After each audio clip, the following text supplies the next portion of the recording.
Os saluda Xavier Vilajosana Estiarte, soy un artesano vidriero y naturópata investigador de la bioinformación fotónica y comunicación celular.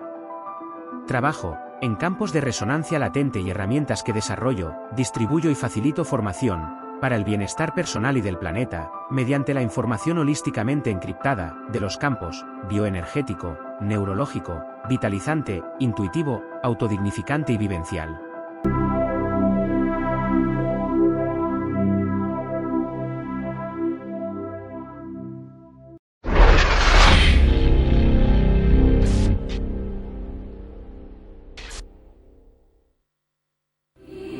Financera d'Assegurances patrocina Sapiens, un programa de recerca, d'anàlisi i neodivulgació, dirigit i presentat per Ferran Prat.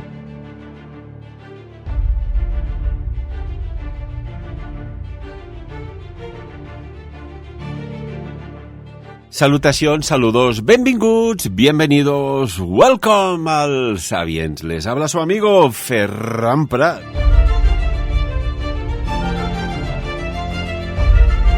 Os quiero hacer una pregunta. ¿Qué sucedería si mañana por la mañana, al despertaros, el mundo está parado, colapsado, en shock? ¿Qué haríais? ¿Estamos preparados para ello? ¿O no?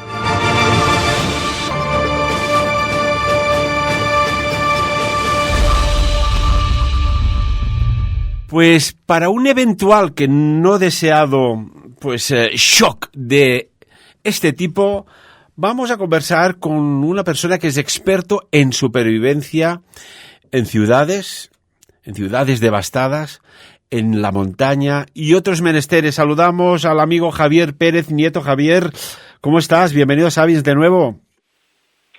Muy bien, Fenra. Siempre es un placer estar aquí en este tu espacio. Muchísimas gracias. Javier, vamos a hablar de supervivencia en todos los estados de la materia posible. Pero antes que nada, ¿cómo Javier Pérez Nieto entra en el mundo de la supervivencia y además haces cursos de formación de supervivencia, por ejemplo, en la montaña? Pues bueno, la cuestión del monte es desde pequeño, ¿no? Porque, mi madre es una mujer que es de provincias y allí, pues en el pueblo, pues hay montes y pues lo típico. Vas, cuando eres pequeño, paseas por el monte y ya cuando eres más grande desarrollas más cosas. En la pubertad había una revista que se llamaba Soldier, que ahora está en formato digital, creo, donde había pues técnicas de supervivencia, hacían cursos, etcétera, etcétera, etcétera. Y luego, juntando las dos cosas, que me gustaba el monte y me gustaba el asunto de la supervivencia, hasta el día de hoy. Y he de decir que sí, que yo imparto cursos a la gente, pero son cursos gratuitos. O sea, a mí me contactan asociaciones, grupos y tal, y son gratuitos. O sea, yo no tengo un negocio con respecto de esto. Entonces, doy consejos, formación, y a quien le pueda servir bien y a quien no, pues no. Y tanto, pues mira, oye, que haya personas como tú que obran de esta manera, pues fantástico. Más que nada para estar preparados, ¿no? Porque en un mundo de automatismos, que todo parece como precocinado y fácil, que haya, por ejemplo, un apagón eléctrico que dure, 10 días, lo que podría llegar a suponer, ¿no? Explícanos, Javier, tú como experto en supervivencia, ¿cuáles crees que son, por ejemplo, las 3 necesidades básicas para la supervivencia de una persona? Es decir, para la supervivencia humana. 3 necesidades básicas,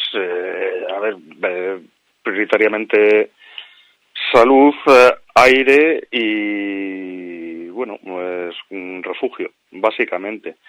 Yo, si quieres, te puedo dar una lista de prioridades, ¿no? Porque esto va un poco en función de lo que la persona requiera en cada momento. Por ejemplo, has puesto el ejemplo de un apagón de 10 días, pero no nos vayamos tan lejos. Por ejemplo, salta una fase de corriente en un bloque de vecinos, pueden pasar hasta 3 días hasta que eso se arregle.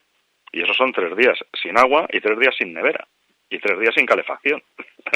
Entonces, claro, en eso estamos. Yo la lista de prioridades se basa un poco en la regla del 3, ¿no? Que nos dice que sin aire no podemos vivir más de 3 minutos.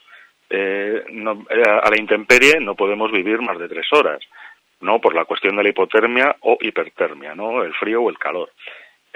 Sin agua no podemos vivir más de 3 días y sin alimentos no podemos vivir más de 3 semanas. Esta pequeña lista de prioridades puede ampliarse, o yo en función de mi experiencia le he ampliado a 3 segundos sin luz, porque si no vemos podemos ser depredados o tener un accidente, por ejemplo, cayendo por un barranco o escurriéndonos por las escaleras porque vamos al trastero a por velas, por ejemplo, porque no vemos. O la salud inmediata, es decir, si por ejemplo tenemos una hemorragia no controlada o tenemos la intrusión de un cuerpo extraño, lo prioritario es atender a eso antes que a cualquier otra cosa. Claro, porque una vez muertos, ¿para qué queremos lo demás? Uh-huh. Y por ejemplo, no sé, el agua, ¿no? Que siempre hemos oído, ¿no? Oye, puedes estar muchos días sin comer, pero sin beber. Pues imagínate en una circunstancia de que hay un corte eléctrico, no hay electricidad, las bombas no pueden subir el agua, por ejemplo, a los pisos. ¿Cómo nos lo apañaríamos? Claro, porque debe haber técnicas para purificar el agua, ¿no? Sí, o sea, básicamente deberíamos de tener a ver, que tampoco quiero que la gente se vuelva loca, a nuestros oyentes. Pueden tener una pequeña provisión de agua en casa a razón de 3 litros por persona y día.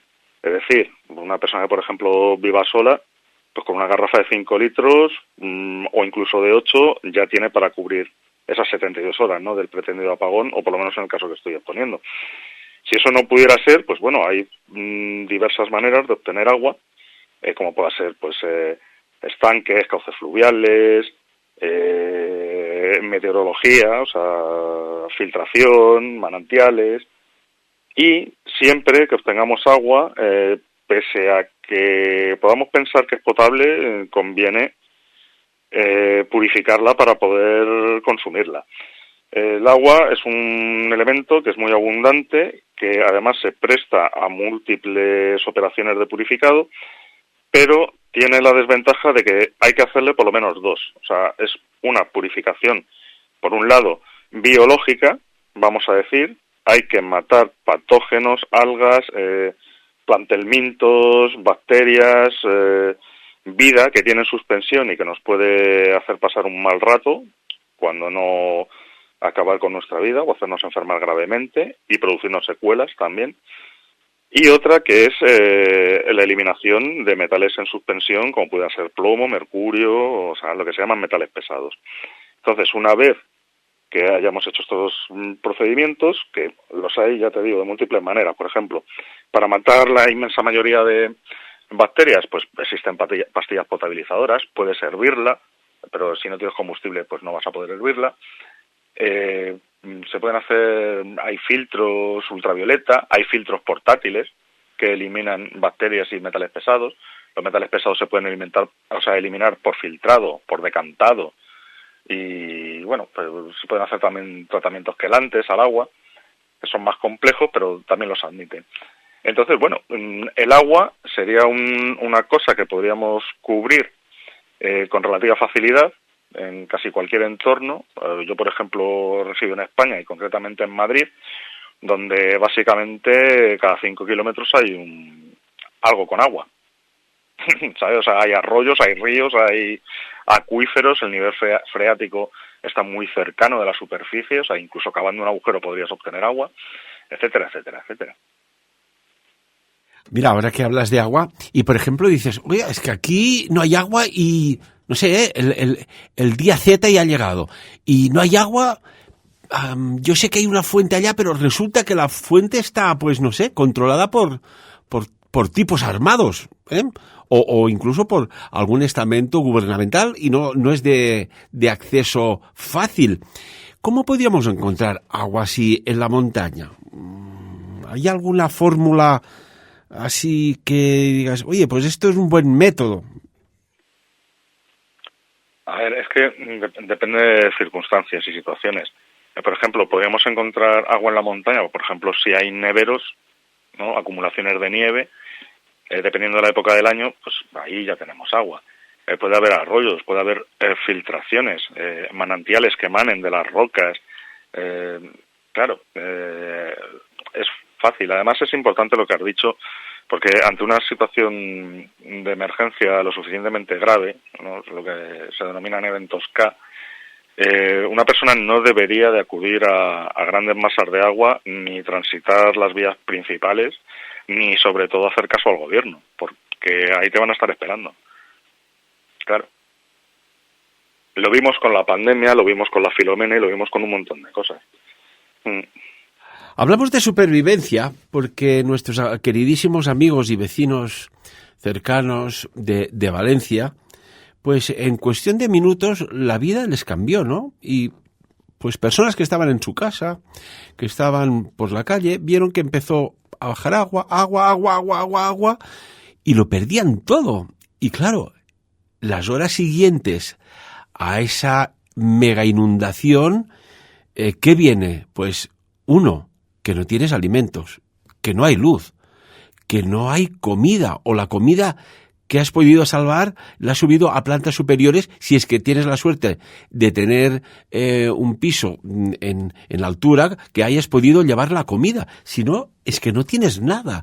La incertidumbre, el miedo, esto está ahí y las personas no están preparadas para ello.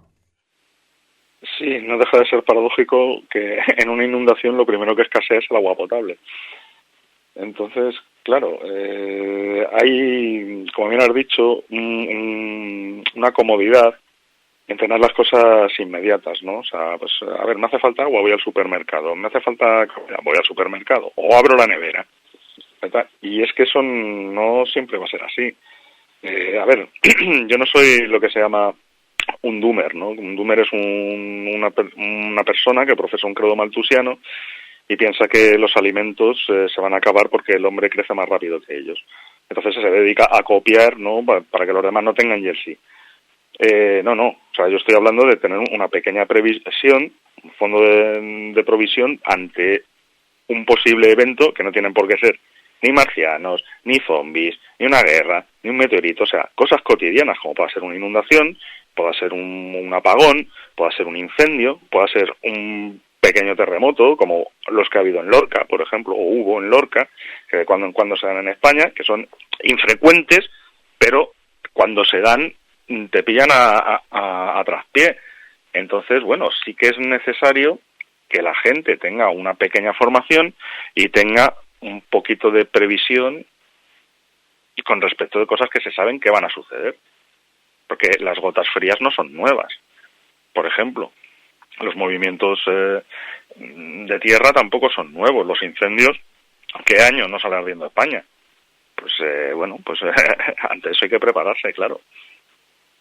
Y estamos hablando sobre fenómenos atmosféricos adversos, ¿no? Pero cuando, por ejemplo, pues, ¿cómo decírtelo? Cuando no son climatológicos, sino que son inducidos por cuestiones geoestratégicas militares, que un país vecino invade el otro o lo ataca con todo su potencial de fuego, entonces la supervivencia es diferente a cuando es una catástrofe, Javier. Sí, es totalmente diferente. Si hablamos de tropas de ocupación o fuerzas de ocupación, la cosa cambia mucho, porque, claro, no es lo mismo. A ver, las catástrofes naturales, la ventaja que tiene es que se acaban. O sea, se mueve la tierra, puede quedar todo devastado, pero ya no se vuelve a mover. Hay un incendio, se incendia todo, ya no hay más que quemar.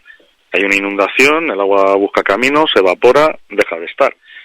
Pero las tropas de ocupación, pues el problema que tienen es que están y se van a quedar, porque es la idea. Y entonces, bueno, pues ahí convendrían adquirir formación en conciencia situacional, por ejemplo, la técnica del hombre gris, en tanto que pasar lo más desapercibido que se pueda, incluso, ¿por qué no?, organizar una resistencia para poder expulsar al invasor. Pero bueno, eso ya serían otros cuadros hipotéticos en los que habría que profundizar mucho porque se presentan múltiples escenarios. que a veces los vemos lejos, o a través del cine o documentales, dicen, mira esto. Yo recuerdo cuando Rusia invadió Ucrania, que salía por la tele, pues personas que estaban perplejos, ¿no? Dice, yo por la noche estaba cenando con mis amigos, con mis amigas, y al día siguiente me despierto sabiendo de que un país vecino, primo, hermano, nos está invadiendo, nos está atacando, ¿no? Esto, no sé, a veces queda allá, o lo hemos visto en Oriente Medio, pero puede suceder de la noche a la mañana. Esto tampoco se está preparado, creo yo.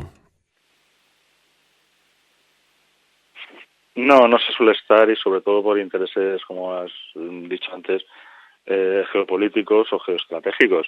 Al sur de España, 14 kilómetros separan la península del norte de África. Ahí tenemos una posible futura invasión, que más tarde o temprano se dará. O sea, esto no es que yo sea el mensajero de las malas nuevas, es que eso es así, no hay más. Bueno, pues ahí estamos. Tú escuchas a alguien decir que si tenemos que estar preparados de alguna forma para algún tipo de contingencia. Es que ni siquiera Protección Civil. O sea, Protección Civil sí saca unos libros que digamos que son endogámicos, ¿no? Que ellos mismos consumen y circulan entre ellos, pero o sea, no vas a ver un anuncio en la tele, no vas a ver un anuncio en internet, no vas a ver un anuncio en el boletín oficial del Estado, no vas a ver en el boletín de la comunidad, eso no lo vas a ver. O si lo hay o ha habido, ha sido de soslayo alguna vez, pero esa posibilidad está, claro. Por ejemplo, en la guerra de Rusia-Ucrania ya llevan más de 1 millón de muertos de personas en combate, ¿no? Aproximadamente, y son datos que tengo aquí, por ejemplo, de Grand Continent, 600.000 rusos, 480.000 ucranianos, es el balance humano de la guerra en Ucrania, ¿no? Que supera ya el millón de muertos y heridos. Y dices, oiga, que esto te pilla a contrapié.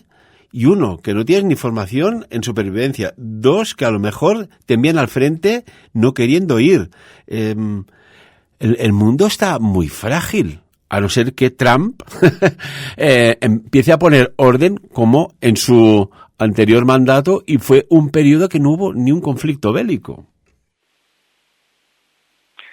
Sí, bueno, es la política internacional evidentemente sí que juega una baza importante en ese conflicto, pero claro, que se lo digan a la pobre gente, ya no a los que hayan podido fenecer, ¿no?, a causa de esta eventualidad, sino los que hayan podido quedar con secuelas y lo que eso pueda traer o no traer, porque, por ejemplo, cosas que la gente no acaba de entender, es que, por ejemplo, un campo de batalla que se siembra de plomo, por ejemplo, a tenor de los proyectiles de las armas de fuego, es inviable para el cultivo. Y si se meteoriza al nivel freático, ¿no?, del acuífero de la zona, lo va a contaminar. La gente va a tener saturnismo, va a desarrollar enfermedades. O sea, y eso solo con las balas. O sea, imagínate cosas más chungas. Bueno, sí, esperemos que en algún momento recapaciten y acaben con esta locura, claro. Esto lo hemos visto también en la Franja de Gaza, ¿no? Que dices, oiga, ¿cómo pueden vivir? Porque allí sale gente por todas partes, pero ¿cómo pueden vivir si está todo devastado? ¿O es que el subsuelo está atunelado? Si no, nos explica también, ¿no? Sí, bueno, sí, o sea, también la infraestructura, el contrabando, ¿no? O sea, es decir, el tráfico de bienes y servicios, ¿no?, con aliados o comerciantes. Sí, son esos factores, pues posibilitan de alguna manera, ¿no?, pues la pervivencia, pues, de las personas, ¿no?, en aquella parte del mundo, claro. Bueno, y cuando hablamos de supervivencia, me viene ahora el pensamiento, pues, aquellos terroríficos momentos de la Segunda Guerra Mundial, por ejemplo, en el gueto de Varsovia, ¿no? Que, oiga, ¿cómo sobrevives allí dentro? O incluso dentro de los campos de concentración, que había, pues, un mundo paralelo invisible a los guardianes que daba, pues, esperanzas y para sobrevivir. Sí, esto de hecho está estudiado. O sea, aparte de que se puedan montar sociedades paralelas que escapen al control, ¿no? Pues como ya digo, de las fuerzas de ocupación o de opresores o tal. Está demostrado que la gente que tiene algún tipo de creencia trascendental no solo lo lleva mejor, sino que además llega a sobrevivir en unas condiciones deplorables. Bueno, por ejemplo, ahora salen testigos y supervivientes de las cárceles de Siria, que ha habido personas que han estado por décadas encerrados sufriendo tortura diaria. ¡Qué fuerza superior! Porque creo que ya trasciende más de la fuerza y la resistencia humana, les ha permitido a estos pobres sirios sobrevivir a estas condiciones de tortura, privación de luz, de comida, de agua. Esto es lo que dices tú, ¿no? Hay algo más. Sí, o sea, si a mí me preguntas, yo sí pienso que hay algo más. No obstante, a la hora de abordar un evento de este tipo, sí que es cierto que personas que tienen cierto tipo de creencias, que se refugian en un tipo concreto de valores, pues sí que lo llevan mejor, pueden hacer incluso comunidad y salir adelante. Sí, pero o sea, no te quepa duda, eso es así. Y por ejemplo, no sé, también en otro ámbito, dices, vale, me quiero preparar, que no pasará nada, mucho mejor, pero si un día sucede, tú como experto, ¿qué, no sé, kit de supervivencia o mochila de supervivencia tendríamos que tener preparada para si tenemos que salir por patas, y permíteme la expresión, hacia la montaña o hacia el campo? Las personas que viven en la ciudad. Sí, vamos, eso es lo más sensato que puedes hacer, porque la ciudad tiene la peculiaridad de estar no solamente asfaltada, sino además adoquinada. Entonces, claro, o sea, plantearte cuestiones como, no sé, cultivar o obtener alimentos, combustibles o tal de alguna manera, es difícil en ciudad, por no decir imposible. Y luego está también la gestión de residuos, porque claro, no quieras imaginarte la cantidad de desechos que pueden generar cientos de miles de personas, como la ciudad en que yo vivo, al día. O sea, esos son ríos de inmundicia que van a traer plagas y que van a traer enfermedades y que van a hacer inhabitable el lugar. Bueno, decías mochilas, la famosa mochila de 72 horas, eso en España toda la vida se ha llamado atillo, y en el atillo pues deberías de llevar cosas suficientes, ¿no?, como para garantizar la supervivencia a corto plazo. Es decir, yo cuando se habla de mochilas o se habla de atillos o se habla de tal, la gente piensa que es que vas, no sé, como una caravana o con algo a cuestas. No. O sea, mira, un atillo muy simple que puede llevar cualquier persona es una navaja, un mechero y una cartera. Si la navaja puede ser multiusos, mejor. Si el mechero, en vez de ser un mechero barato, de estos de 50 céntimos que se desmontan al segundo uso, puede ser a lo mejor un mechero mejor, de antorcha o tipo cipo o como se quiera, pues mejor todavía. Y si la cartera, en vez de llevar solo la documentación, pues llevas unos cuantos cientos de euros, pues te facilita las cosas. Así, hablando por lo básico, ¿vale? Ahora, si queremos ya entrar en cuestiones como evasión, campismo, pernoctas, pues sería bueno pues llevar, por ejemplo, una muda, un poncho, algún tipo de alimento, un recipiente para acarrear agua, ¿no?, como puede ser una cantimplora plegable, por ejemplo, de 1 litro, libre de PVC, ¿no?, que básicamente es una bolsa con un tapón que se puede llevar plegada y usarse pues cuando encontremos agua o la tengamos que tratar. Son cosas muy simples, muy básicas, que nos pueden ayudar a esa supervivencia o por lo menos a llegar del punto A al punto B. Pero claro, para esto previamente tendríamos que haber trazado unas posibles vías o rutas de escape. Y Javier, por ejemplo, ¿cómo orientarse? Dices, vale, oye, salimos por patas de la ciudad. hacia dónde vamos. Uno se puede orientar, oye, pues mira, vamos para allá, que sé que hay un pueblo que está medio, más en el campo y allí puedes encontrar algo de comida. ¿Cómo se orienta una persona sin brújula ni GPS, teniendo en cuenta que, por ejemplo, los móviles están fuera de cobertura, fuera de uso? Claro, esa pregunta es muy interesante porque si bien es cierto que lo más sencillo, rápido y efectivo es una brújula, por ejemplo, que es un dispositivo que no requiere de electricidad ni cosas por el estilo, sí que es verdad que está sujeta a que, por ejemplo, si hay un pulso electromagnético, deja de funcionar, porque claro, afecta al magnetismo propio de la brújula. Pero para eso tenemos cosas como el sol, que sabemos que sale por el este, se oculta por el oeste, podemos clavar un palo en el suelo y poner una piedra en el vértice, en el extremo de la sombra que proyecta, dejar que pase un rato, poner otra piedra donde esté esa sombra y generar una bisectriz, ¿no? Donde la primera piedra es el oeste, la última piedra es el este, y ahí tenemos, ¿no?, en esa línea que pasa, el sur y el norte. Y entonces pues ya sabremos los puntos cardinales y nos moveremos en función de la necesidad, ¿no? Porque no siempre hay que ir al norte, a lo mejor me interesa ir al este. Bueno, pues ya sabiendo dónde está el este, pues voy para allá. Uno se puede orientar en España. Los líquenes sí que crecen de cara al norte.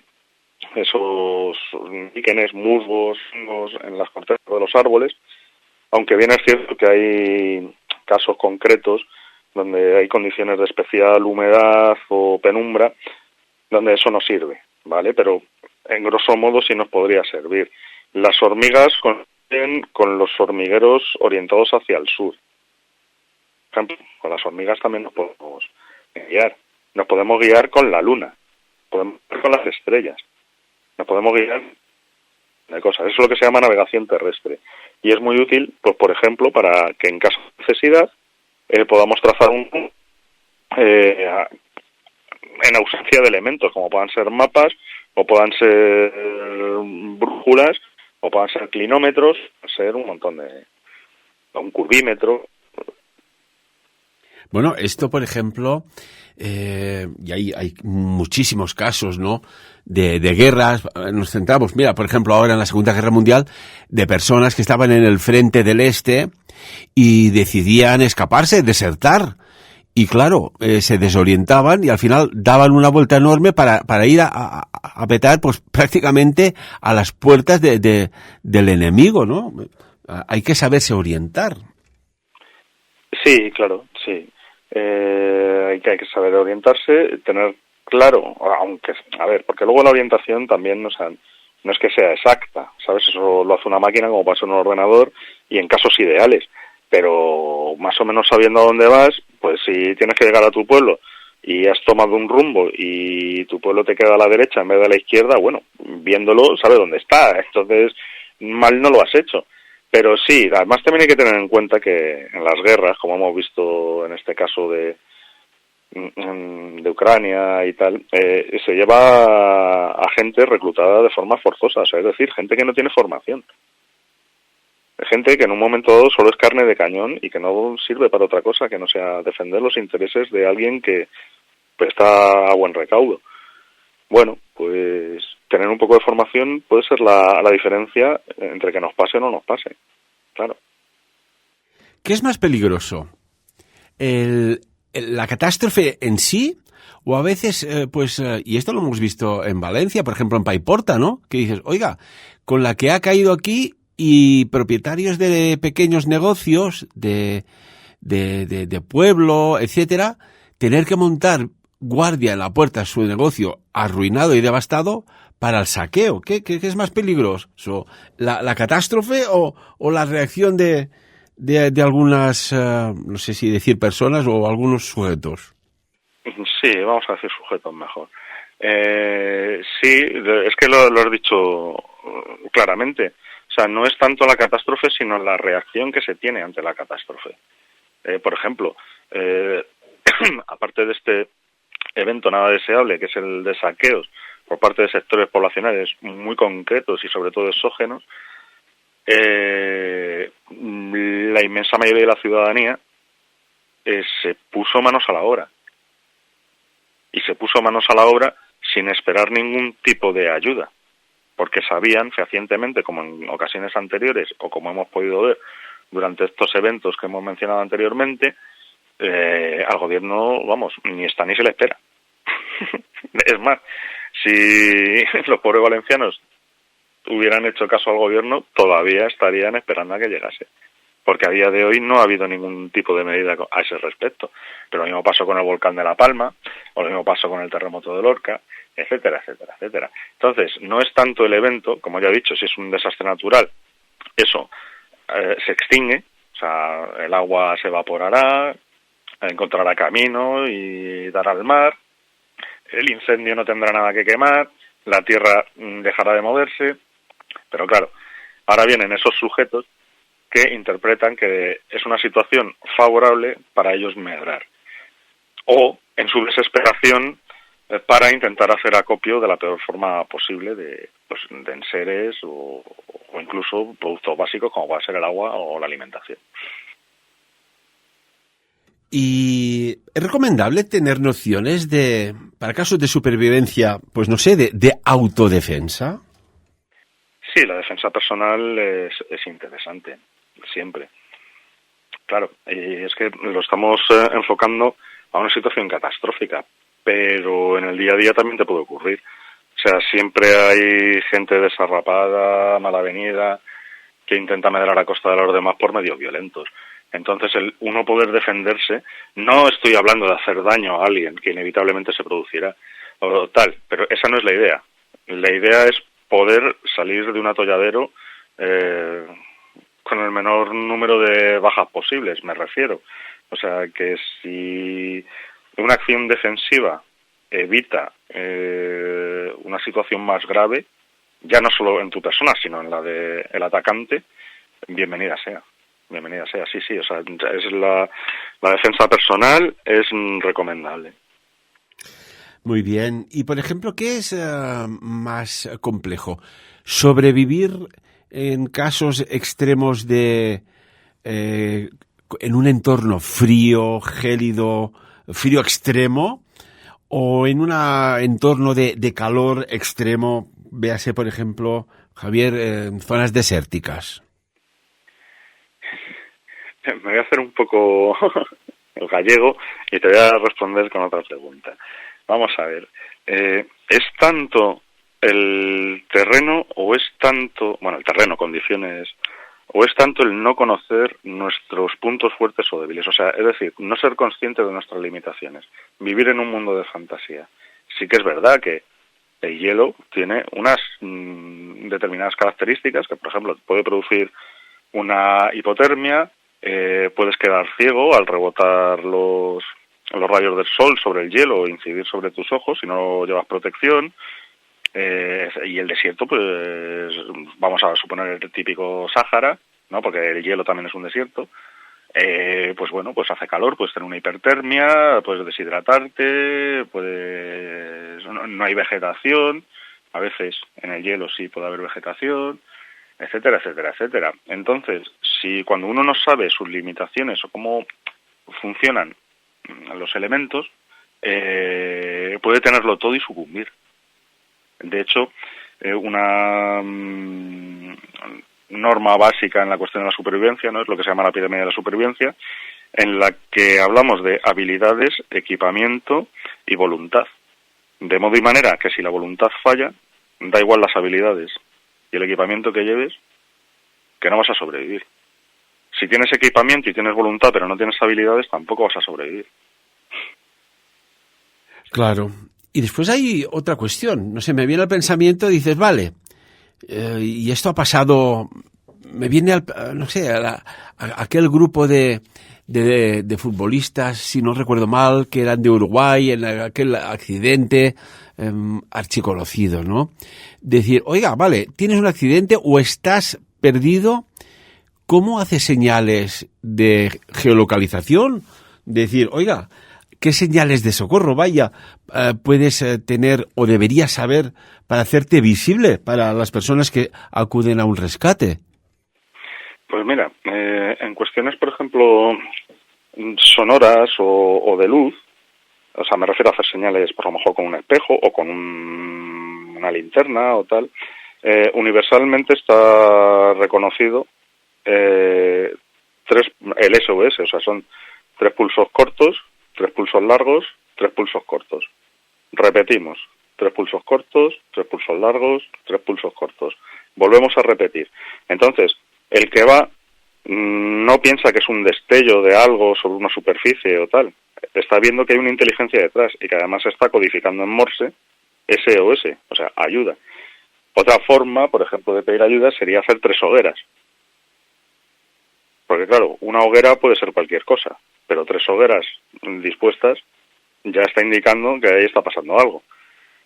Bueno, son métodos. De todas maneras, el ejemplo que has puesto es el perfecto ejemplo de lo que no hay que hacer nunca, porque todo lo hicieron absolutamente mal. ¿A qué te refieres?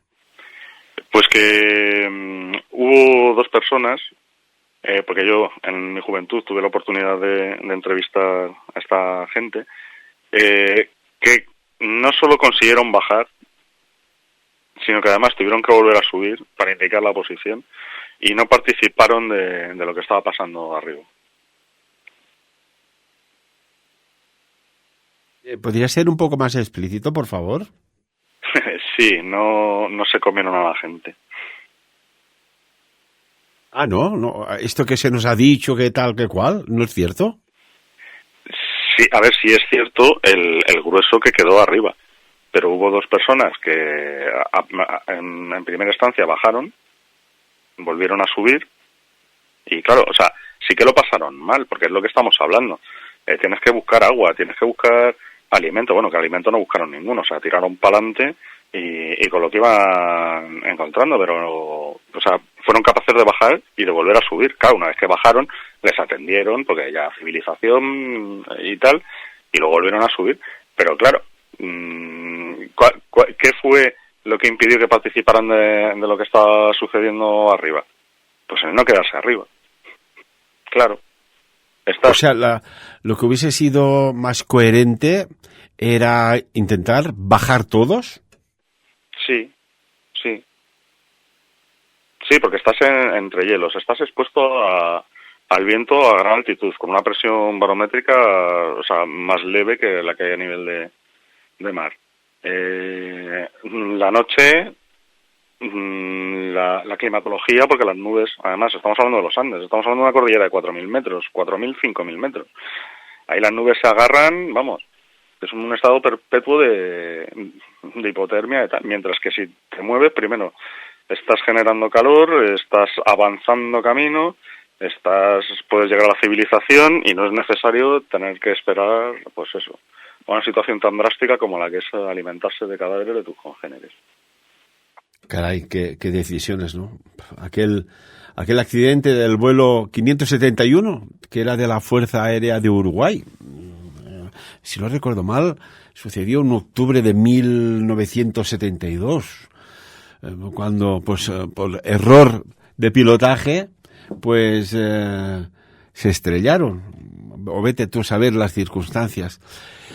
Caray, el mundo de la supervivencia es complejo, pero yo creo que, y además por eso estamos hablando aquí en Sapiens con este experto, amigos y amigas, en el sentido de que, oiga, más si no pasa, pues mejor.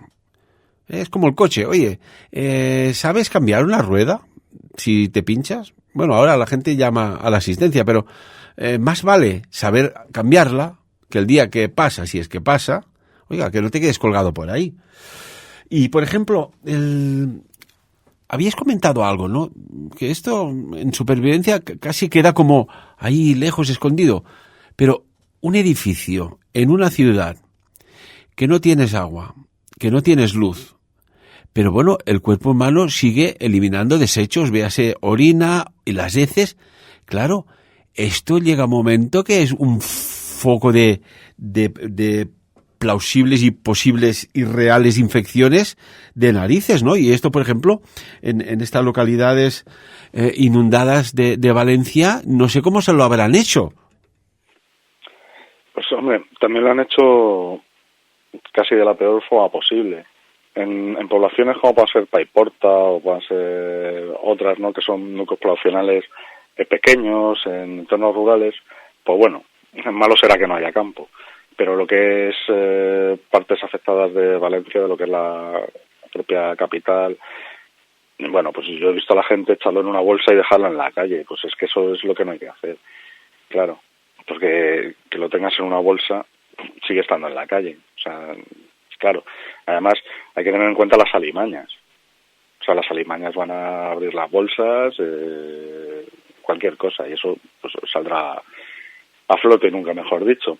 La cuestión es que, por ejemplo, existe pues inodoros secos, ¿no?, que con diversas arenas o con cal o cual, pues pueden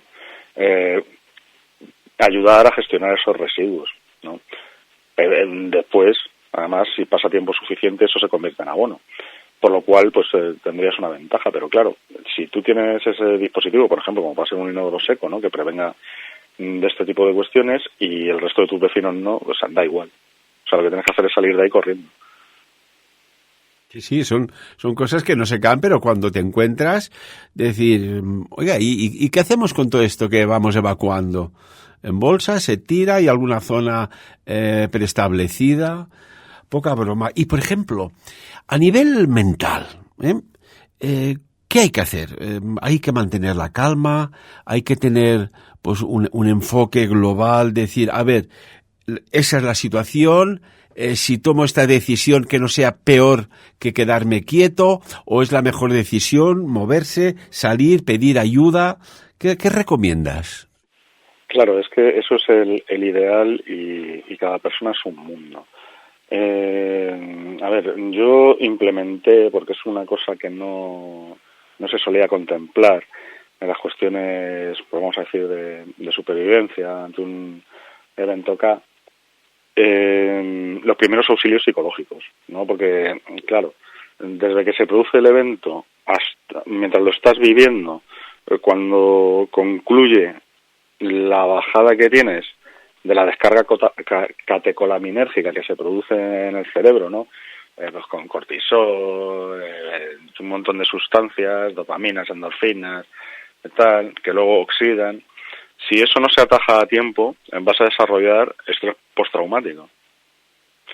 Y eso va a ser para toda la vida y puede activarse en cualquier momento por la cosa más absurda. Entonces, claro, ayudar, o sea, no quitarle hierro al asunto, ¿no? Pero ayudar a una persona que, por ejemplo, es que hay algo que ha pasado, que se ha incendiado mi casa y tal y cual, no localizo a mi marido. Bueno, pues vale, entendemos que es una situación grave, ¿cómo te puedo ayudar? ¿Sabes que tienes que...? Sí, quiero localizar a mi marido.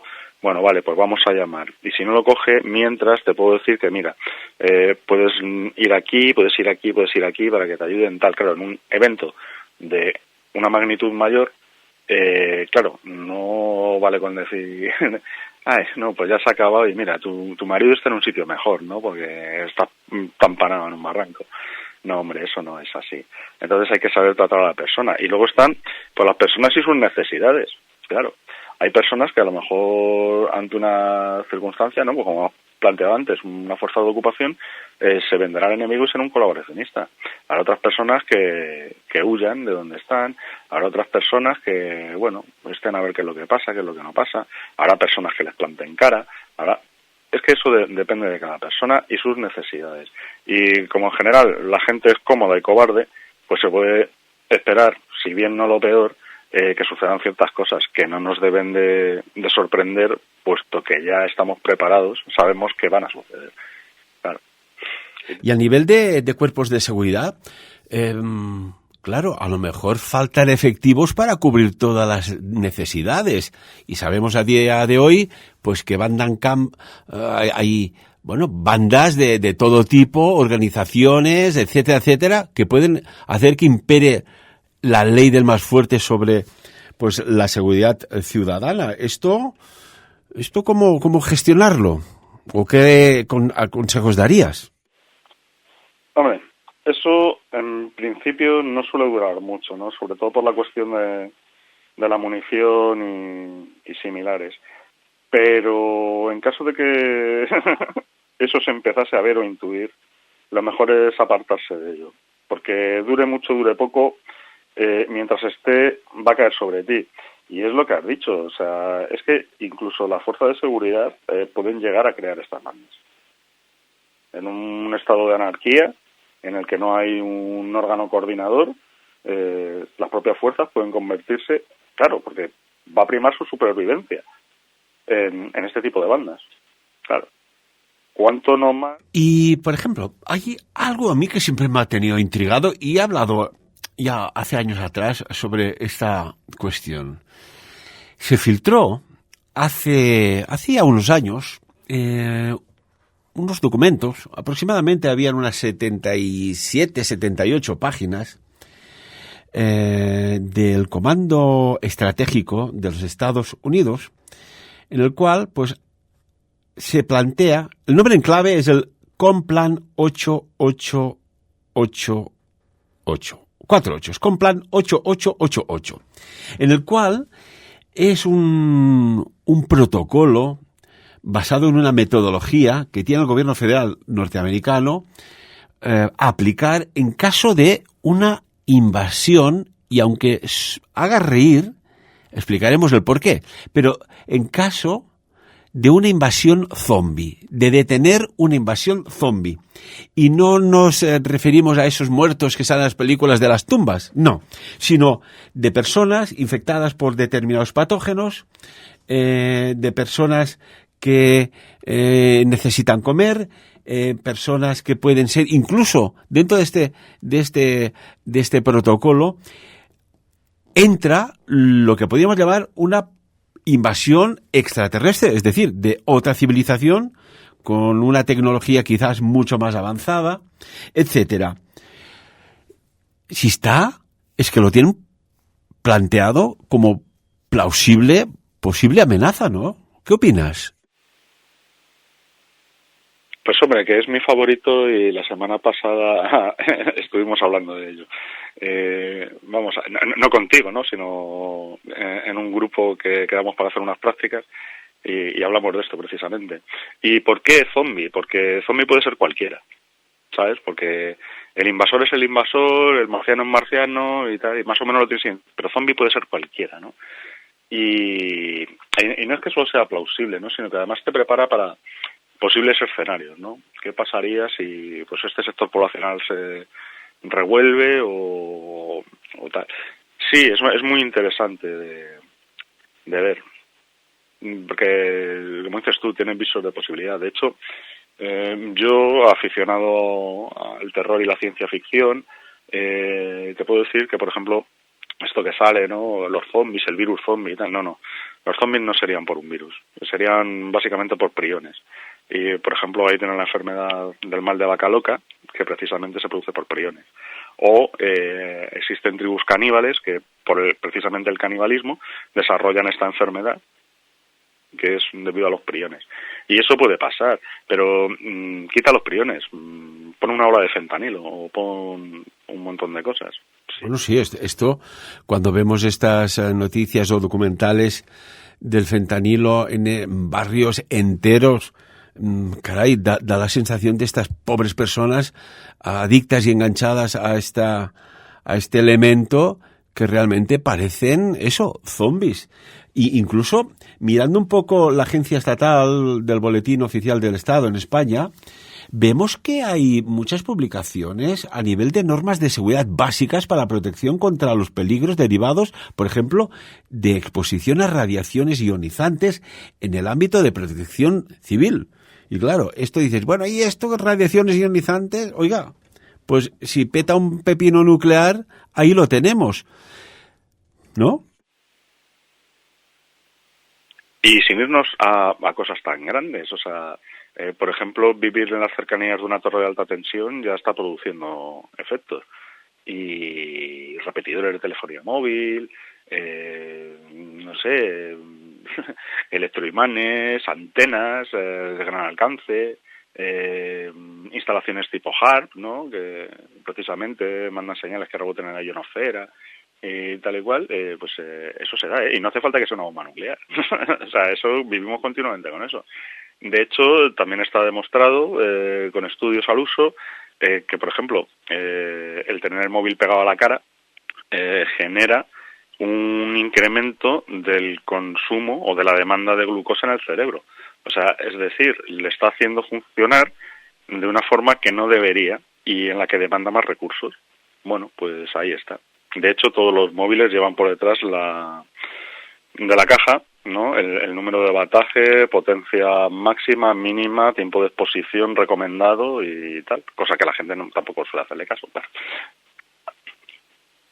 Estamos nada a la recta final de esta interesante entrevista. Recordemos, estamos hablando con una persona que es experta en temas de supervivencia, como es Javier Pérez Nieto. Javier, ¿algún consejo que nos puedas dar que yo pues no haya caído en preguntarte? Porque es un tema que sus derivadas son potentes, ¿eh? Sí, bueno, mi consejo es que la gente no tenga miedo, que sepamos que las cosas pueden suceder. Si te fijas, yo le he estado quitando mucho hierro a ejemplos que has puesto tú, ¿no? Porque ¿qué es más fácil? ¿Que nos tiren una bomba nuclear o que se vaya la luz? En cualquier caso, las necesidades... Bueno, si te cae una bomba nuclear, mejor que te caiga encima, porque ya o sea, olvídate. Pero la cuestión es que las necesidades a cubrir básicamente son las mismas, ¿no? Pues, o sea, lo que he dicho, ¿no? De la regla del 3, aire respirable, iluminación, refugio, agua, alimentos, bueno, y puedes tener una pequeña provisión. Dices, ¿y si luego no pasa nada? Bueno, ¿y qué daño me puede hacer tener 3 latas de lentejas y 2 litros de agua en mi casa? Me las como y me los bebo, no pasa nada. Vale, pero ¿y si pasa? Porque yo vivo en una barriada obrera que ha sufrido una evolución, ¿no? De ciudad dormitorio a una ciudad con todos servicios, comodidades y tal y cual, y antes sí que cada 2x3 se iba a la luz, y todo el mundo en su casa pues tenía una provisión de velas, de pilas para linternas, de infernillos para poder cocinar con gas, alimentos en lata, porque solo hay que calentarlos, no necesitan adición de agua, o sea, es decir, o sea, ¿de qué te sirve almacenar arroz si luego vas a tener que almacenar 15 veces más agua para poder cocinarlo? Pues no, pues comida enlatada que solo hay que calentarla, etcétera, etcétera, etcétera, y que la gente no tenga miedo. O sea, que está bien tener formación y tener conocimientos y prepararse a posibles eventualidades que puedan ocurrir, pero que lo acepten como lo que es, ¿sabes? Como cosas que pasan y veremos a ver qué hacemos y poco más. Hay que estar, yo siempre, en estos tiempos cuando me dicen, oye, es que ¿qué pasa que la gente no despierta? Oiga, la gente despierta cada día, si no, se quedarían fritos en la cama o es que estarían trascendidos a otra dimensión. Lo que hay que estar informado. Y solo una curiosidad, el otro día leía en el retroactivo británico The Times algo muy extraño que yo no sé qué opinas, pero cada 45 minutos un millonario abandona el Reino Unido.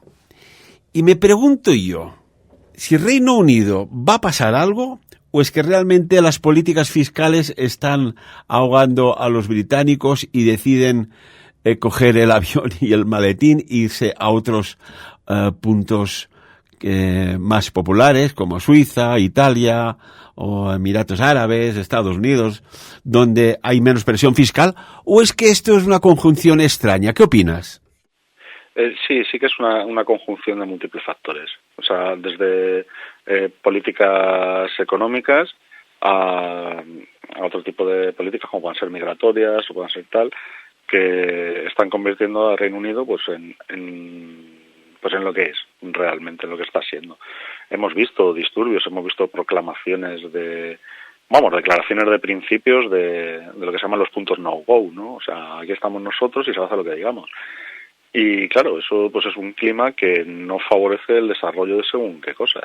Claro, dices, ya, pero si es que si te vas a tal país también vas a tener lo mismo. No. O sea, pueden tener la misma religión, pero no tienen el mismo comportamiento. Claro, es que es distinto. Veremos si Inglaterra al final tendrá que recuperar aquella frase de Winston Churchill, ¿no? Nunca tantos debieron a tan pocos. Javier, muchísimas gracias por tus consejos, tus análisis. Yo agradezco que personas como tú, cada uno en su ámbito, nos deis información para saber y estar preparados. Y esto sirve incluso para cuando tienes que fallecer. Oye, ¿qué pasa cuando uno muere? ¿O qué pasa cuando uno empieza a conducir un coche? ¿O qué pasa, como el caso que hemos tratado hoy, que haya un colapso del tipo que sea y tienes que ponerte las pilas, y nunca mejor dicho, de la supervivencia? Javier, muchísimas gracias. De nada, a ti, ya sabes, cuando quieras abundar en un tema, me llamas y yo, de mil amores, acudiré a la cita. Mira, que para otro programa me gustaría preguntarte, oye, ¿cómo hacer una cabaña de supervivencia en el campo, en el monte o incluso en las cálidas arenas de un desierto para, pues bueno, tener un refugio? Esto lo trataremos en un próximo programa. Repito, Javier, muchas gracias. Y amigos y amigas, y es que el tiempo vuela que no veáis. De lo dicho aquí, por encima de todo, que cada uno saque sus propias conclusiones.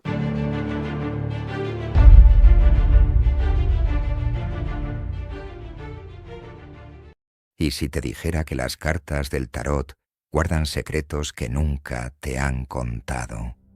Que detrás de cada símbolo, de cada arcano, existe un universo de poder esperando ser descubierto. Bienvenidos al retiro curso taller de El Tarot Oculto, secretos jamás revelados con Ferran Prat de Sabiens.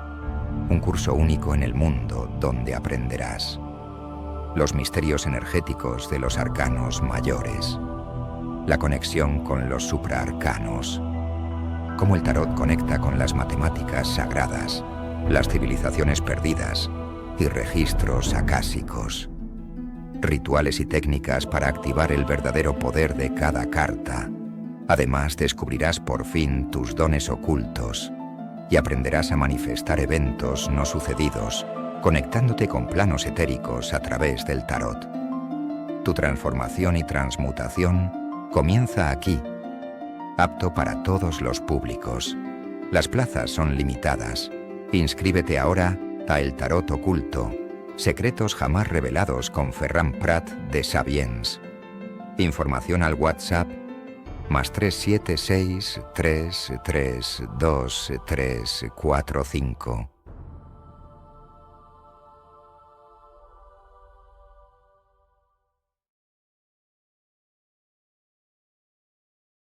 Os saluda Xavier Vilajosana Estiarte. Soy un artesano vidriero y naturópata investigador de la bioinformación fotónica y comunicación celular. Trabajo en campos de resonancia latente y herramientas que desarrollo, distribuyo y facilito formación para el bienestar personal y del planeta, mediante la información holísticamente encriptada de los campos bioenergético, neurológico, vitalizante, intuitivo, autodignificante y vivencial.